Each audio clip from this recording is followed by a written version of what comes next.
So Darren, could you talk about the effect Amazon has had on the publishing industry? Amazon was set up as a bookstore initially, and then evolved from there to being a reseller of books and creating very, very sophisticated structures and for the distribution and selling of books.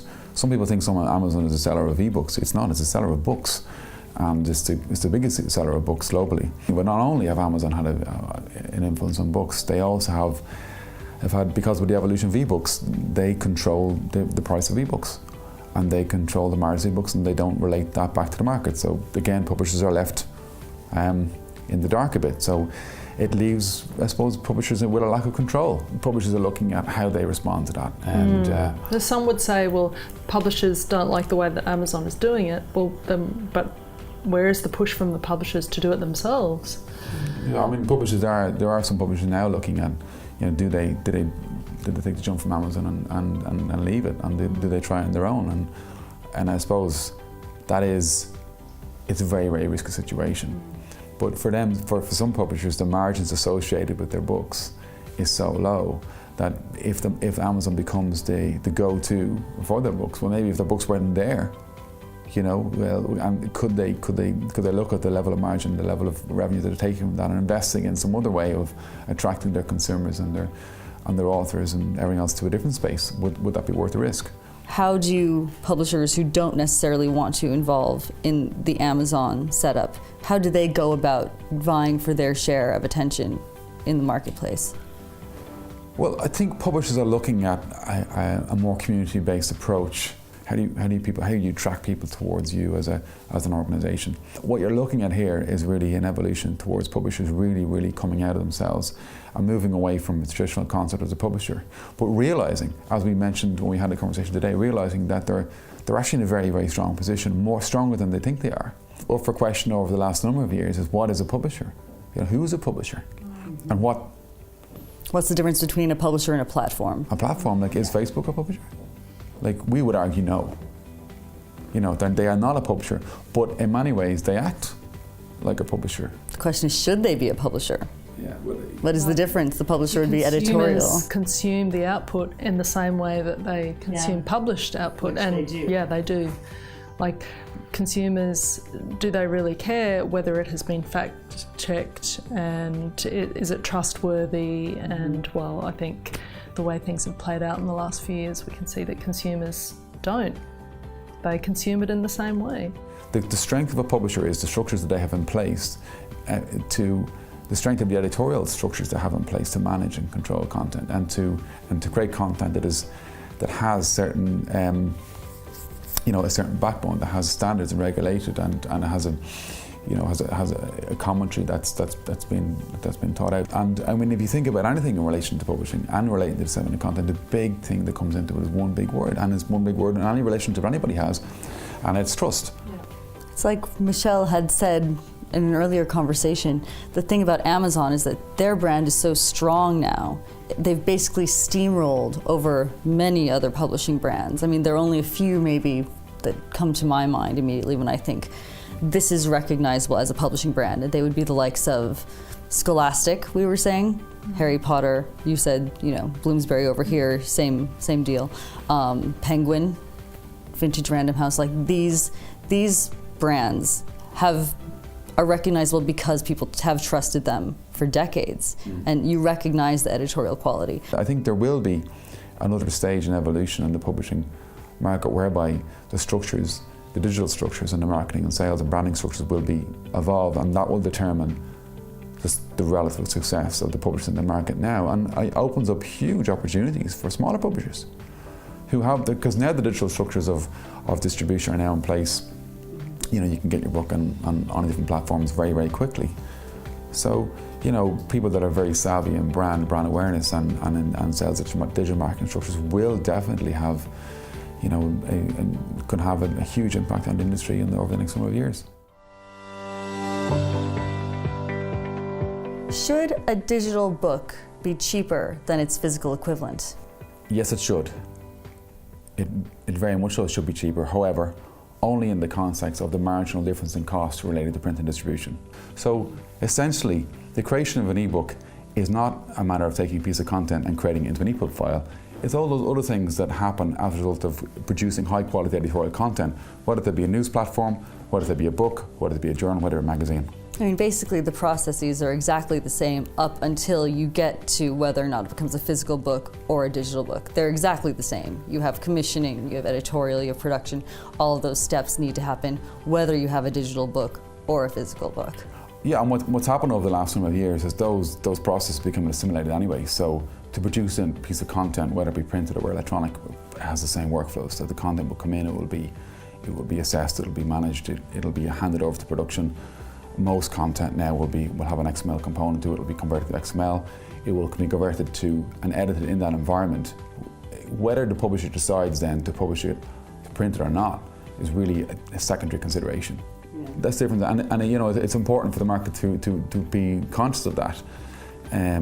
You know, as we discussed before, it really is about, you know, it's about the editorial component of a publisher and all their structures surrounding that determine the cost base in terms of quality and determine the audience and their brand as well. So what do you guys think about the future of bookstores and libraries? Is the library going the way of a museum? I mean, are we getting rid of books as physical objects? Very much books are moving to print on demand. So a publisher would print, and some people will order on demand as well, because again the quality of print on demand has increased. You know, a lot of people had Kindles a number of years ago. I remember you'd be on the tube in London and everyone would have one, and now they don't anymore. You know, and it's probably a bit of a phase. But I think what we're looking at here is the challenge, I suppose, for publishers is that there hasn't really been any evolution beyond that in terms of how digital content is consumed. I think a problem with that is screen time, though, as well. I think people are, you know, I for one do not see a library as becoming a museum. I think people have a craving for the physical object of a book, and I think it's a very intimate experience reading a book, and I think people crave that, and I think that's why Kindle fell. There's a movement not just against e-books, but against screen time in general, and I wouldn't say in 5 to 10 years you will see a movement away from the printed book. I'd say if it's going to be in the future, it'll be a few generations down. But I think they're going to turn into objects that people treasure, to be honest. Well, look at music. Look at the comeback of vinyl. I think that's vinyl. Perfect example. And you also forget that books are free in libraries. So that adds a whole other dimension. And there's a whole chance in a library. An algorithm can only do what it's been taught, so it can only replicate what has been done. Whereas in a library, like with the printed newspaper, you can stumble upon something that you never would have been directed to. I think we're moving towards we're in a paradigm shift whereby an older generations, which unfortunately we're part of, and as much as we would like to deny that, are part of that shift where we're holding on to these things as treasures, as you mentioned there. But I think the new generations, how if you watch them engage in content, will have little or no affiliation to that concept, and I think you will see, you know, a mass. I think even though you talk about screen time, I think it's one of those psychological hold-ons that we have right now that we think it's a bad thing. I think in the future there will be no concept of screen time. It just will be screen time. I disagree. Look, there's so many social problems. There's so many problems only being unearthed now to do with how much screen time, especially in really young people. And I think there'll be a move away from it. I've got no doubt there'll be a move away from it. And one of the reasons there'll be a move away from it is because connections between people are being lost. And that's something that you get in libraries. I mean, the titans of Silicon Valley won't allow their children to look at screens. I mean, that's something, it's become a status symbol to not have a smartphone because it shows that you can extract yourself from the digital world. So I think that it's going to turn into, these are also symptoms of a more polarized society where, you know, you have the ultra rich and then you have all of the serfs, basically. So all the serfs might be living in the digital world, but you're going to have these ultra elite who still get to say, I can extract myself from the screens and I don't need to be connected 24/7 because I don't rely on it in the same way. You know, I think the printed product will always be there, as in people still buy newspapers and they still buy books. But I think we're stuck in this phase, and we're waiting for the next biggest thing, and it will happen. I think we are definitely in the middle of a kind of cooling down phase where the next evolution of digital content and publishing will, where what that involves. That will still involve a print element to it, but it'll be interesting to see how that pans out. It may not be 5, may not be 10 years, but at some stage I think we're looking for a next big shift. So are we kind of like in the 8-track phase?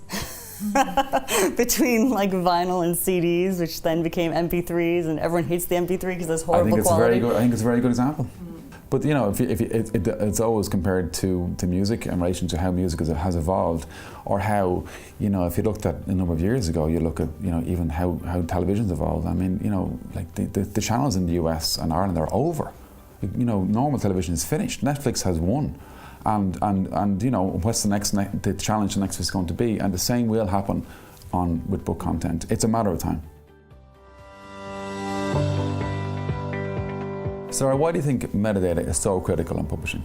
Well, let's talk about what metadata is first, right? So metadata is all the data about data, and in this case, we're talking about the data associated with a book. So Graham Bell, who is the executive director of Editor, who owns Onyx, it's a global metadata system, he was saying that people don't find books, they find information about books. So in this digital age, if you are looking for a book on the internet, in a bookstore, all of that falls into classifications based on metadata, which publishers have assigned to these books, right?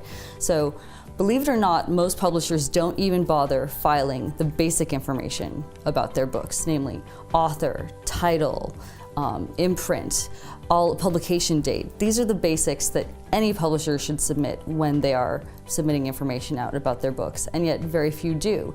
And if they do, though, they can expect almost a 98% increase in sales of that book, just for the basic metadata. Then, if you go for your full set of metadata, including reviews, blurbs, author bios, that increases your chances of being found and being sold even more exponentially, right? So it can go from baseline all the way up, up, up. If you can publish a great book, but if no one can find it, it's not going to sell.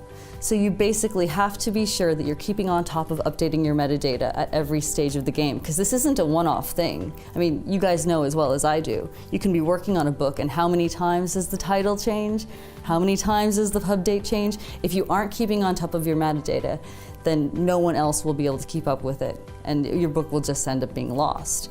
And I think that there's been a bit of a resistance. I mean, even myself, I was kind of in the dark about metadata for a while, but having heard Graham Bell explain this to me, I mean, I'm a convert, because I just think you can publish something great, and if no one can find it, then what's the point? What's the best practices in terms of publishers managing and their metadata? Well, from what I understand, because publishers don't understand the importance of metadata, they tend to either not do it, or they could give it to the least senior person on staff to manage the metadata. So just have the intern plug in some information and see what happens. But that's exactly what you shouldn't be doing. You want the person who knows the most about the book to manage that metadata, because they'll be able to cue into the exact market, the exact comps. They can find the right codes and update those continually to be targeting the right market. So it should belong to the editorial and in fact to the production people to ensure that the right codes are being updated and generated constantly.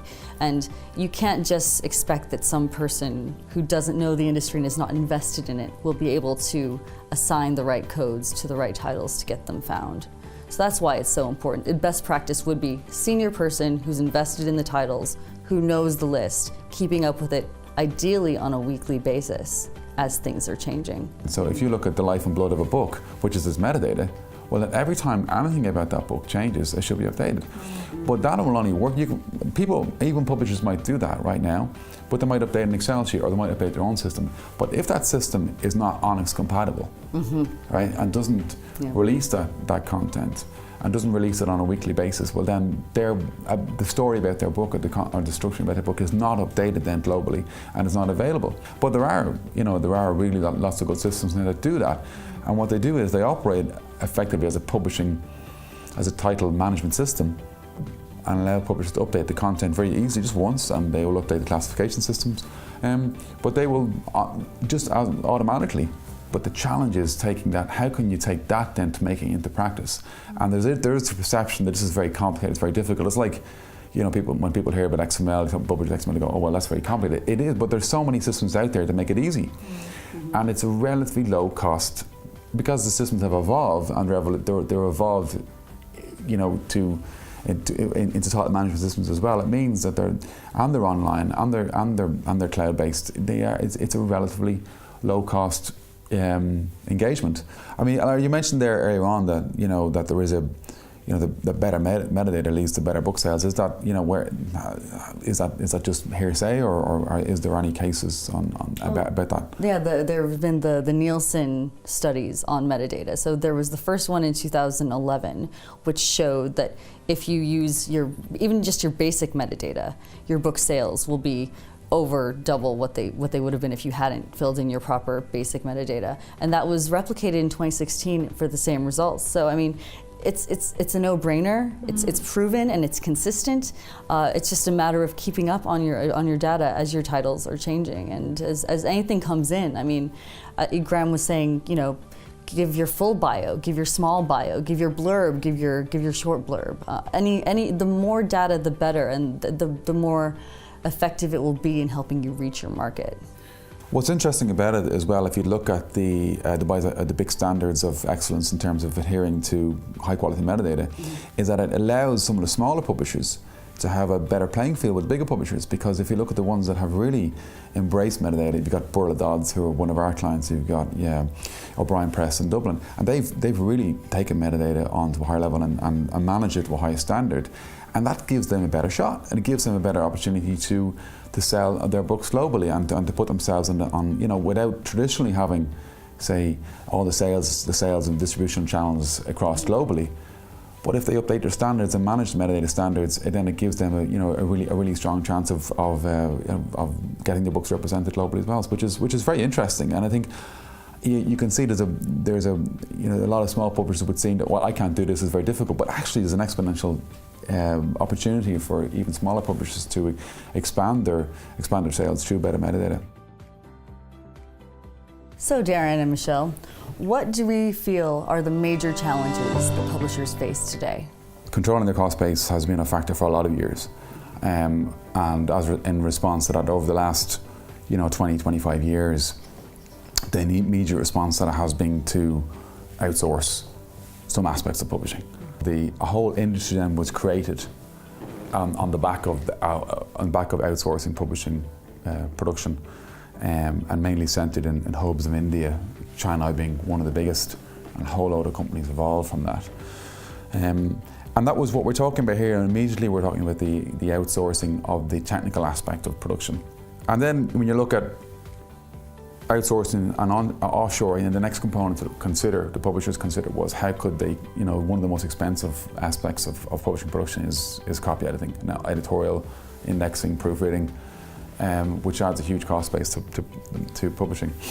Publishers have been reasonably successful in outsourcing the editorial component of production in journals, particularly in scientific journals. As long as the data reads reasonably okay, nobody's looking at the context of what the author's trying to say too much. So when we go, for example, in our organisation, we go to recruit in our industry, we get like 95% of the applicants would be from a journal background, and obviously not suitable to our type of work. And then attempts were made then to offshore some more of the editorial component, and publishers saw they could get journals on. So again, they would have tried more to offshore book editing. That's been a much bigger challenge. And some publishers have just not gone that way, and some publishers have tried it and come back. Could you explain maybe just what the difference would be in terms of why someone from a journal background would not necessarily fit well to a book background? Because I'm not sure that that's necessarily clear to people who don't work in the industry. Every book is different. Whereas with journals, if copy editors are working on a particular journal, they're going to see the same kind of content in each journal article, so they get used to what has to be done and what doesn't have to be done. Whereas with books, that level of standardisation just isn't there. Each book, it really is an art in itself. There are a series of books which are about a certain topic. And again, I suppose more scientific academic books probably have a greater structure. but it really is looking at each different book as its own. It really is its own piece. It's got its own authors. It's got its own life, and controlling that, managing that through in an offshore environment, it's possible in certain circumstances, but it can prove a lot more challenging. But what's really having a huge impact now on the overall industry is really that technical outsourcing, which was based on a business process outsourcing concept, is all but over due to the evolution of technology. And so really what's happening is the technical aspect of our business is ended up in the cloud and is integrating much more closely with publisher systems. So all of those thousands of people where those components were outsourced to, while it's still there, and a lot of our competitors would be in denial of this change. Whereas I would have foreseen when I started the business, this was to me was the opportunity, because I couldn't see this lasting any longer. That doesn't mean that the offshoring model is over. It's far from it, because again, our vision, my vision from the very beginning was really to look at the industry in India and think, okay, and realising its limitations, but also realising there's an awful lot of really great stuff here. But that is really to bring the whole thing full circle. Then you're looking at a complete evolution of what we would see as outsourcing, offshoring, and how that all plays out now, which really over the next couple of years will pan out to a new set of partners for publishers in terms of how they manage and outsource very much how they outsource the technical aspect of production and manage the editorial component, which is managed both in an onshore and an offshore environment. So Michelle, why do you think sometimes there is a reluctance to offshore the full production process? Well, I think that publishers can often be wary, and I think there are certain things that just aren't done as well offshore. There's no getting away from that. Take India, where most of the offshore services are. The professionals there they speak English, they're educated in English, but no matter how well educated they are, you can't get away from the fact that English is used in a different way in that country. The same way that English is used in a different way in Denmark or any other European country.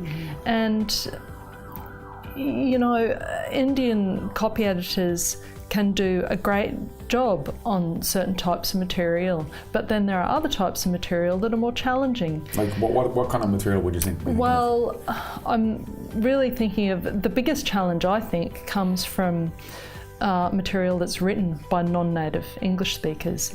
Then you need to have certain abilities and skills to be able to figure out what that non-native English speaker is trying to get across. You need to have a certain amount of knowledge of the field that it's in to figure out what they're trying to get across. And there's also, I think what people often forget is there's the copy editing, but then there's the communication component as well. So what you're really referring to in many instances is obviously language control usage, and mainly understanding the context of any given situation, whether it be a communication with an author or a publisher, or the context of a specific subject-related discussion in a book or in a publication. Yeah, and there's also the question of tone and nuance. There's being able to write and copy edit English to make it grammatically correct and make sure that the punctuation is correct. But then when you're communicating with publishers and authors, being able to get the right tone in an email is something that's very difficult. Even native English speakers, come unstuck with that sometimes. So imagine the challenges with that when you're not a native English speaker, no matter how great your grammar and your punctuation and your syntax is. Some academic text is incredibly complex. Really long sentences, very complex ideas, and to be able to tackle that, the level of language skills needed are very high. Having said that, there is other work that can be edited offshore very successfully. There's a lot of factors there that affect your decision whether you're going to go offshore or onshore with the editorial. And when I say editorial, I'm talking about copy editing, but then there's the project management as well. And, you know, how do you separate those two out? So when you're looking at, you know, how you make a decision on how you onshore both the project management and the copy editing or offshore it, is that how does a publisher make the decision, or as a publishing partner, is that something that we should be facilitating as a supplier, making that decision and because of the resource that we have available to publishers? Yeah, so there's the pricing issue, but then, as you said, there's the making a decision based on the nature of the material, and yeah, that's something that we can help with, and it's something where AI is going to come in a large part in the future. Being able to assess a manuscript, what's the language like, what's the level of the number of errors that need to be fixed, what are the type of errors that need to be fixed, all those kinds of things.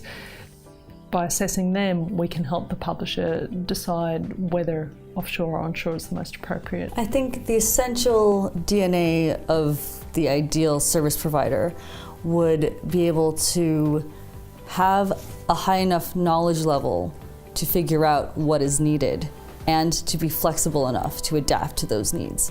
And I think that by virtue of our having both onshore and offshore elements, I mean, that would make Deanta an ideal service provider in some ways. So I think being able to assess it and then being able to cater to that assessment are the two essential elements of an ideal service provider. You know, do you think there's any level of cultural factors that need to be taken into account in terms of a setting in which that will be successful? I think that I can imagine the kind of cultural issues that are out there, but as far as Deanta goes, you were talking earlier about the training that we've done, the publishing professionals that we have in the Chennai office in Deanta, and I think we've successfully created an environment and a culture there that replicates our culture here. So I don't think it's really an issue. So Michelle, what are your thoughts on AI in publishing? Well, there's a lot of buzz about AI at the moment in publishing, and in some ways I'm a little bit wary about it because I think a lot of people misuse the term AI. Sometimes when people talk about AI in publishing, what they're really talking about is automation. Okay, so there's that part which is already there and yes, is getting better. I think the part of AI that's really interesting in publishing is machine learning, and that's where we can use tools that learn from data that we give them to replicate what humans do and learn from what has been done before. Personally, I don't think that AI there won't ever be a tool that takes the place of a copy editor completely. Where do you see AI having a really strong and growing role, and where do you see potential limitations then?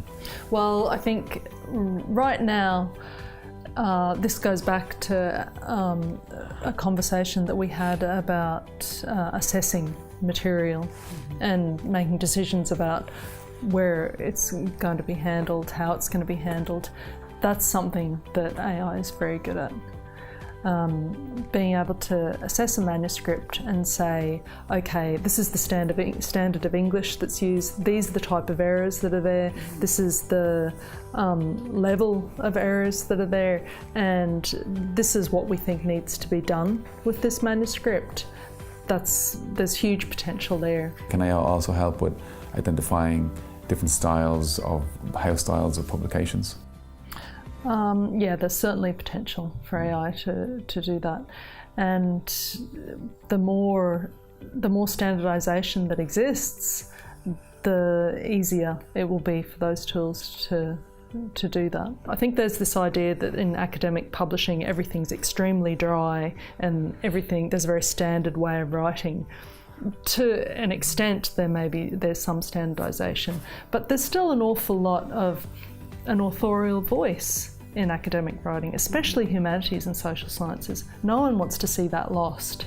And that's something that I just can't see a machine working with. Sometimes you can only figure out what an author is trying to say based on what the author, what language patterns the author has used previously.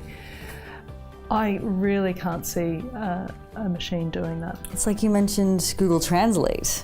Yeah. And the issues that, Google Translate runs into, so. Great example. If we don't have a tool that can successfully translate from one language to the other, then I don't see that a tool would be able to successfully correct manuscripts. It seems to me what you're referring to, though, when you look at academic publishing and other publishing, is in relation to creativity. When you get into the creative space, whereby the way an author presents something is actually the value of the manuscript, particularly when you get into the higher level social sciences, where the language becomes everything.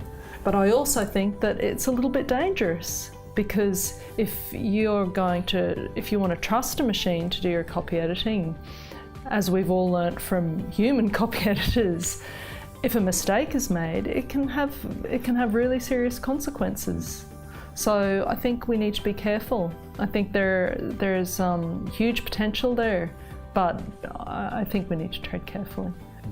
That brings us on to the next level. I mean, there's a lot of discussion now about the capacity of AI engines to actually write content. Can you really imagine someday buying a book that's been written by a machine? No. If it was a book that was, if it was a book that was basically an interpretation of existing data, Okay. or a book that was paraphrasing other source material, or a combination of those two things, yes.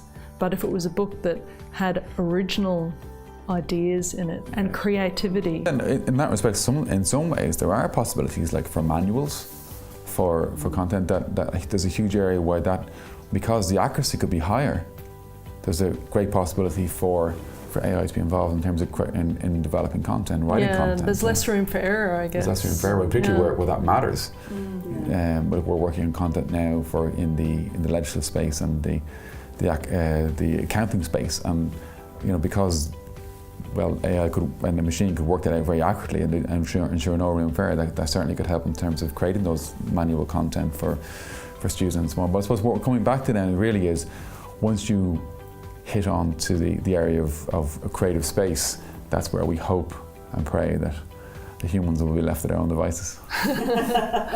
We can only hope.